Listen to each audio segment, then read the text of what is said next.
जो विधानसभा और लोकसभा के चुनाव में मिली हार के बाद में ईवीएम पर ठीकरा फोड़ रहे थे, वोट चोरी की बात कर रहे थे, वो उपराष्ट्रपति के चुनाव में जब बैलेट से चुनाव हुआ और करारी हार मिली, उसके बाद में बैलेट पर प्रश्न चिन्ह खड़ा कर रहे।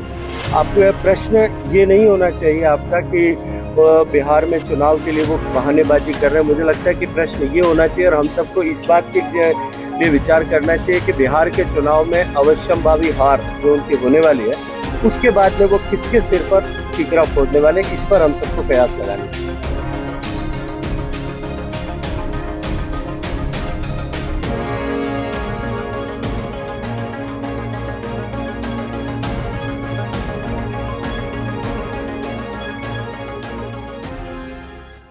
देखिए, जिनकी जैसी नीयत होती है उनको ऐसी परिस्थितियां दिखाई देती है। मैं जब पिछली बार आया था तब भी मैंने आपको कहा था कि भारत की सीमाएं सुरक्षित हैं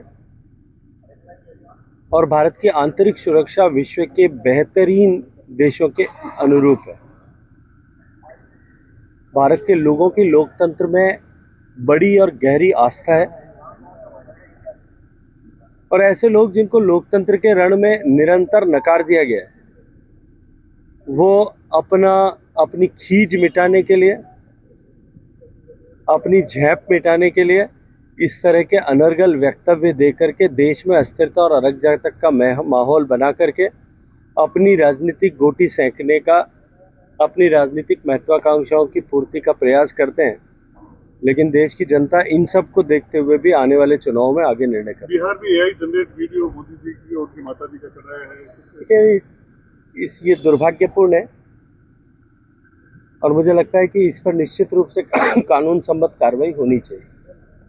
वो जो गोविंद सिंह डोटासरा है, उनका कहना है कि वासुदेव देवनानी हमारे महिला विधायक को देखने के लिए कैमरे लगाए हैं। और फिर वही कहूंगा, जिनकी जैसी भावना होती है उनको वैसी ही मूर्त दिखाई देती है, वैसी सीरत दिखाई देती है। इन लोगों की भावना हमेशा इसी तरह की रही है, इन लोगों की नीयत इसी तरह की रही है, इसलिए इस तरह की टिप्पणी करते हैं। सुरक्षा को चाक चौबंद करने के लिए जितनी भी तरह की तकनीकी व्यवस्थाओं की आवश्यकता हो, वो सब पूरी गंभीरता और कठोरता के साथ में की जानी चाहिए। सर, परमाणु को लेकर जो कानून आया है, अन्य प्रदेशों की तुलना में राजस्थान का जो कानून है सबसे कड़ा कानून, क्या लगता है सर देश भर में भी इस प्रकार के कानून लाने चाहिए? कानून आया, एक बार धरातल पर आने दीजिए और मैं इसे मानता हूँ कि निश्चित ही अन्य राज्य भी राजस्थान के कानून के प्रभाव को देख करके उसे अंगीकार करने या अपने यहाँ पे कानून जो है इस तरह के कानून बना करके उसको दुरुस्त करने के लिए प्रेरित होंगे। जिला बास्केटबॉल भी आयोजन हो रहा है सर, बहुत बड़ा आयोजन उसको लेकर के। राष्ट्रीय स्तर की बास्केटबॉल प्रतियोगिता जोधपुर में आयोजित हो रही है।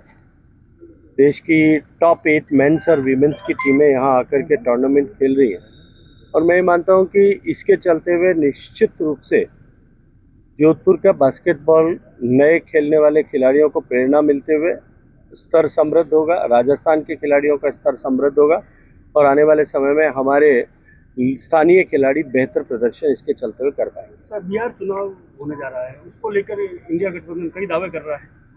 देखिए, कौन इससे पहले पिछले 5-6 साल से, जब से इंडिया गठबंधन अस्तित्व में आया तब से लेकर के अब तक कितने वादे किए और हर चुनाव के बाद में उनके वादे ढेर होते हैं और हर चुनाव के बाद में वो अपनी हार के नए कारण ढूंढते हैं। ऐसे लोग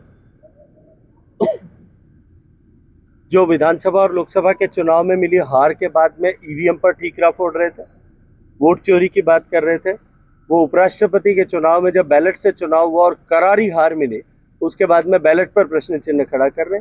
आपको यह प्रश्न ये नहीं होना चाहिए आपका कि बिहार में चुनाव के लिए वो बहानेबाजी कर रहे हैं। मुझे लगता है कि प्रश्न ये होना चाहिए और हम सबको इस बात के लिए विचार करना चाहिए कि बिहार के चुनाव में अवश्यंभावी हार जो उनकी होने वाली है, उसके बाद में वो किसके सिर पर ठीकरा फोड़ने वाले, इस पर हम सबको कयास लगानी चाहिए।